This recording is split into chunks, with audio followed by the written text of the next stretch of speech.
에베소서 4장 32절 한 목소리 읽겠습니다. 시작. 서로 친절하게 하며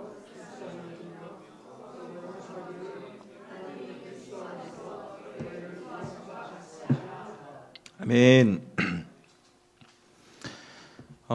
이제 며칠 전에 카페에서 이제 설교를 준비하려고 앉아가지고 책을 보고 있는데 이 옆 테이블에서 말씀을 나누는 소리가 이제 제 귀에 꽂히는 겁니다. 바로 옆 테이블이 아니라 조금은 좀 떨어져 있었고 제가 그분들의 대화를 들으려고 한 것도 아닌데 이 나누시는 대화가 목소리가 좀 크셔서 그런지 이 귀에 들리는 겁니다. 여성분 3분이 모여 계셨는데요. 대화의 주제가 뭐였을까요? 자식, 남편, 구체적으로 남편 욕. 네. 남편 욕. 네.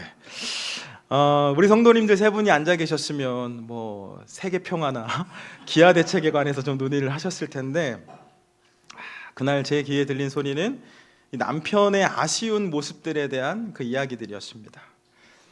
뭐 마음이 맞는 친구들과 함께 모여서 이제 흉을 좀 보면 어느 정도 좀 스트레스도 풀리고 이 속상한 마음도 사라질 수 있겠다라는 생각이 드는 동시에 찔림을 받아서 회개하며 책을 보기도 했습니다. 그런데 시간이 조금 지나니까 이분들의 그 대화의 주제가 남편에서 교회로 넘어가는 겁니다. 다행히 이제 교회 욕을 하지는 않으셨는데요. 3분 다 신앙생활 하시는 분이셨구나. 그러면서 신앙생활을 해도 용서하는 것이 참 쉽지 않구나라는 것을 느낄 수 있었습니다. 여러분, 구원받은 성도는 구별된 삶을 살아야 하는데 그렇다면 우리 삶의 모습 가운데 이 믿지 않는 사람들의 모습과 구별되는 모습은 어떤 모습이 있을 수 있을까요? 사랑이라고 생각하는 분들이 많겠지만 사실 사랑은 신앙생활을 하지 않는 분들도 잘합니다. 이웃을 사랑하는 것, 어려운 이웃을 돕고 섬기는 일들 성도가 아니어도 할 수 있죠. 신앙생활 안 해도 이웃을 내 몸처럼 사랑하고 연약한 이웃들 돌보는, 정기적으로 돌보는 사람들 너무나 많습니다. 그렇기 때문에 사랑으로 우리가 구별된다? 쉽지 않죠. 그럼 우리는 어떤 모습으로 구별될 수 있을까요? 바로 용서입니다. 용서하는 일은 사랑하는 일보다는 어려워 보입니다. 물론 사랑 안에 들어갈 수 있겠지만 사랑을 표현하는 것보다는 미운 사람을 용서하는 일이 조금은 더 어려워 보입니다. 그럼에도 그 어려운 용서를 우리가 할 수 있는 이유는 우리가 용서받은 사람이라는 것을 믿기 때문이겠죠. 성경은 우리가 용서받았기 때문에 우리도 용서할 것을 말씀하고 있습니다. 우리 오늘 본문 말씀 에베소서 4장 32절 다시 한번 읽어볼까요? 시작. 서로 친절하게 하며 불쌍히 여기며 서로 용서하기를 하나님이 그리스도 안에서 너희를 용서하심과 같이 하라. 아멘. 서로 친절하게 하며 서로를 불쌍히 여기며 서로를 용서하라고 말씀하는데요. 어떤 말씀이 덧붙여져 있죠? 하나님이 그리스도 안에서 너희를 용서하심과 같이. 여러분, 하나님께서는 우리를 용서하시기 위해 이 땅에 예수님을 보내주셨고 그 죄 없으신 예수님께서 우리를 대신에 십자가를 지시고 죽으심으로 우리를 용서해 주신 것과 같이 우리도 용서할 것을 말씀하신 것이죠. 자, 그런데 이 용서가 저절로 되는 일이 아닙니다. 용서는 우리가 성도로 살아가면서 실천해야 할 말씀 중에 가장 어려운 실천 중 하나일 것 같다라는 생각도 듭니다. 저에게도 너무나 어려운데요. 그래서 우리는 이 용서를 위해 기도해야 하겠죠. 어렵기 때문에 주님의 도움을 구해야 합니다. 예수님께서도 용서를 위해 기도할 것을 말씀하셨습니다. 우리 지금 주기도문을 살펴보고 있는데요. 5번째 간구에 대해서 말씀하신 본문을 한번 찾아볼까요? 마태복음 6장입니다. 신약성경 마태복음 6장 12절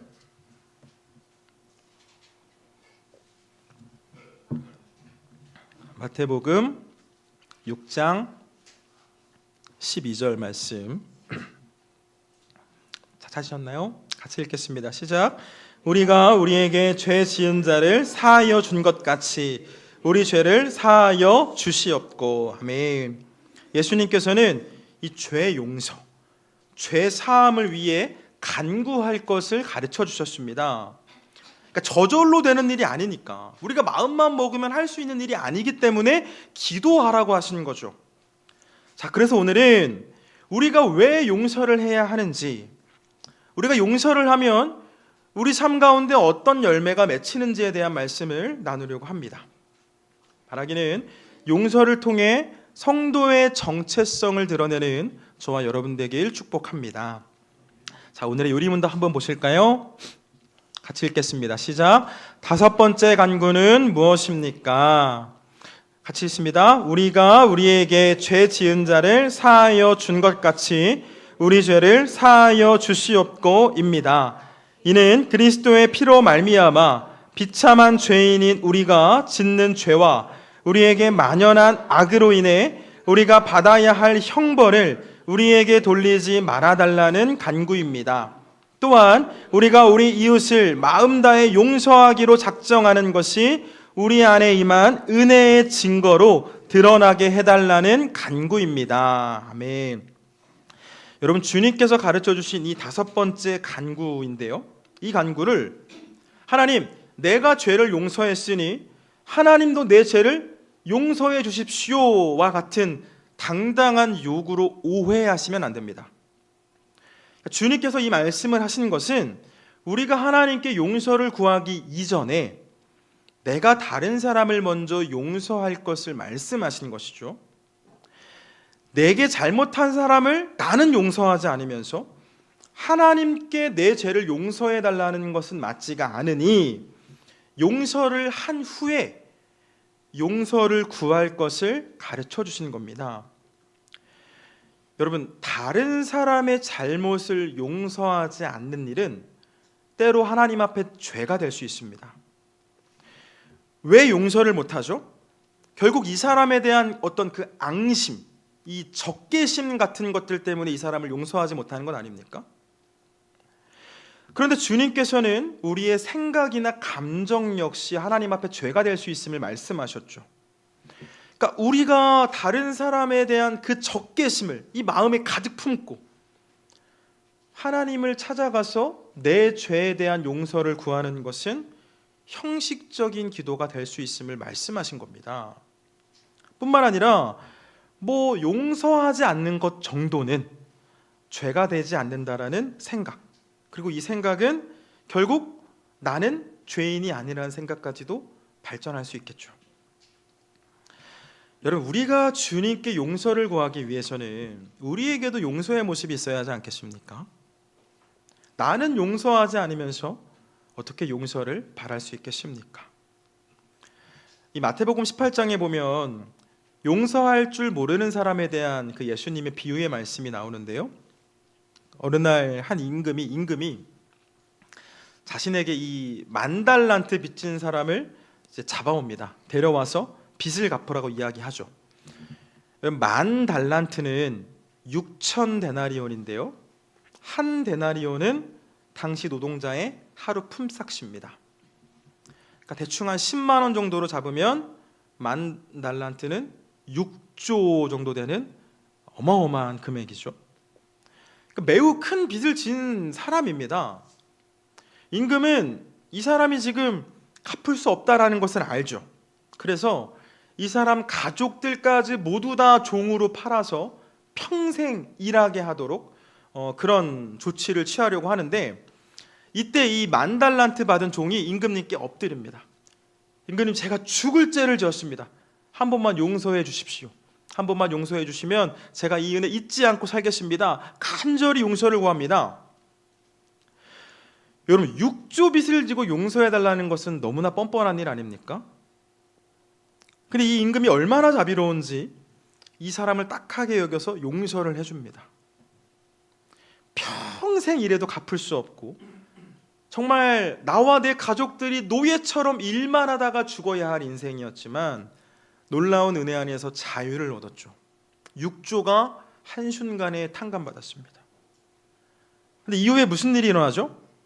이 용서받은 사람이 기분이 좋아져가지고 집으로 돌아가는 길에 자신에게 빚진 사람을 만납니다. 용서받은 날 얼마나 기분이 좋습니까? 이 사람은 지금 나에게 100데나리온, 100데나리온은 한 1000만 원 정도 되겠죠?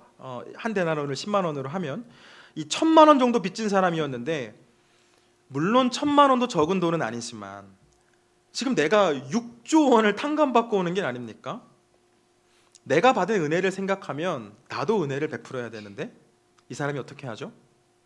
멱살을 잡고 끌고 갑니다. 가서는 쌍욕을 퍼붓고 빨리 돈 내놓으라고, 안 내놓으면 널 죽이겠다고 하면서 감옥에 가두어 놓죠. 이 1000만 원 빚진 사람이 이번 한 번만 좀 나를 풀어주시면 내가 열심히 일해가지고 바로 갚겠습니다, 빨리 갚겠습니다 라고 막 사정을 하지만 자비가 없습니다. 내가 네 말을 어떻게 믿냐, 너 여기서 평생 일해가지고 갚아라 하면서 풀어주지는 않습니다. 근데 이 이야기가 누구의 귀에 들어가나요? 그 임금님 귀에 들어가는 겁니다. 임금님이 어떻게 했을까요? 내 돈은 내 돈이고 네 돈은 네 돈인데 그건 뭐 네가 알아서 할 일이지 라고 했을까요? 그러지 않습니다. 그 종을 다시 잡아들이죠. 너 나에게 그렇게 큰 은혜를 받아놓고도 어떻게 그렇게 악하게 할 수 있느냐 하면서 그 종을 다시 가두죠. 여러분, 주님이 이 말씀 주신 이유가 무엇입니까? 성도된 우리들이 용서를 받은 사람이니 너희들도 용서해라 라는 말씀을 이해하기 쉽게 설명해 주신 겁니다. 우리가 용서를 어떻게 받았죠? 선행으로 받았나요? 그렇지 않습니다. 종교적인 삶을 통해, 어떤 금욕적인 삶을 통해 우리가 용서받았나요? 그렇지 않습니다. 내가 하나님께 헌금 많이 해서 우리 용서받았습니까? 그렇지 않죠. 예수님께서 죄로 인해 죽어야 할 우리를 대신해 죽어주심으로, 우리를 대신해서 죽어주심으로 하나님에 대한 우리의 모든 죄가 사라지게 만들어주셨죠. 이 과정에서 우리가 한 일이 없습니다. 예수님이 다 하신 겁니다. 값없이 우리는 그 은혜를 받은 거죠. 여러분, 우리는 주님으로부터 갚을 수 없는 은혜를 받았습니다. 6조 원과 비교될 수 있습니까? 우리에게 영생을 주셨는데 갚을 수 없는 은혜를 받았습니다. 주님은 그래서 우리도 용서하며 살 것을 말씀하시는 겁니다. 1만 달란트 이상의 빚을 탕감받았으면 100데나리온 정도는 용서해 줄 수 있는 것 아니냐라고 하시는 거죠. 그 예수님께서 이 비유의 말씀을 주시기 전에 사실은 베드로가 찾아가서 용서에 대해서 물어보죠. 주님, 용서 얼마나 하면 됩니까? 한 7번 정도 용서하면 됩니까? 근데 주님 뭐라고 하시죠? 7번을 70번까지 해라. 사실상 무한한 용서를 말씀하신 것인데, 주님은 우리가 정말 무한한 용서를 받았으니, 그리고 우리가 회개하기만 하면 하나님 언제나 우리의 죄에 대해서 용서해 주신다고 하셨으니 우리도 용서하며 살 것을 말씀하신 겁니다. 여러분, 우리의 용서는 주님의 용서를 진짜로 만들고 나아가 주님의 십자가를 모두를 위한 기쁨의 소식이 되게 합니다. 우리 고린도 후서 말씀 좀 찾아볼까요? 고린도 후서 2장 8절부터 11절까지 보겠습니다. 고린도서 2장 8절에서 11절, 신약 265면에 있습니다. 고린도후서 2장 8절에서 11절, 함께 읽겠습니다. 시작. 사랑을 그들에게 나타내라. 너희가 범사에 순종하는지 그 증거를 알고자 하여 내가 이것을 너희에게 썼노라. 너희가 무슨 일에든지 누구를 용서하면 나도 그리하고, 내가 만일 용서한 일이 있으면 용서한 그것은 너희를 위하여 그리스도 앞에서 한 것이니, 이는 우리로 사탄에게 속지 않게 하려 함이라. 우리는 그 계책을 알지 못하는 바가 아니로라. 아멘. 성경이 뭐라고 말씀하시죠? 우리가 용서하는 것이 주님의 말씀에 순종하는 첫 속도가 될 수 있다라고 말씀하시고요. 나아가 용서는 우리가 사탄에게 속지 않는 길이라고 하십니다. 반대로 생각하면 어떻죠? 용서하지 않는 모습은 우리 마음이 사탄에게 휘둘리고 있다는 것이며, 그래서 주님의 말씀에 순종하지 못하는 일이 될 수 있다라고 가르쳐 주는 겁니다. 우리가 용서하면, 우리에게 용서받은 사람은 우리의 그 모습을 통해, 우리의 그 용서를 통해 하나님의 사랑을 경험할 수가 있죠. 여러분, 이 일은 영혼의 구원으로 연결이 될 수가 있는데요, 우리를 통해 진짜 용서, 진짜 사랑을 깨달은 사람들은 주님을 바라보게 되고 결국 주님의 자녀가 되어서 구원받은 백성이 될 수 있습니다.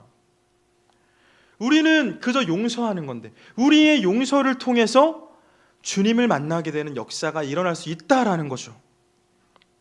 사랑하는 여러분, 용서는 우리가 구원받았음을 확신하는 일임과 동시에 다른 사람을 구원의 길로 인도할 수 있는 일임을 기억하시길 바랍니다.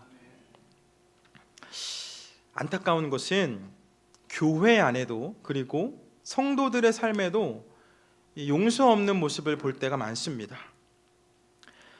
성도는 용서받은 사람이고 교회가 용서받은 사람들의 모임이라면 우리 안에 이 용서, 나와 다른 사람을 용서하고 용납하는 일은 자연스러운 일이어야 하는데, 오히려 오늘의 교회는 세상보다 더 용서가 없는 것으로 비춰질 때가 많습니다.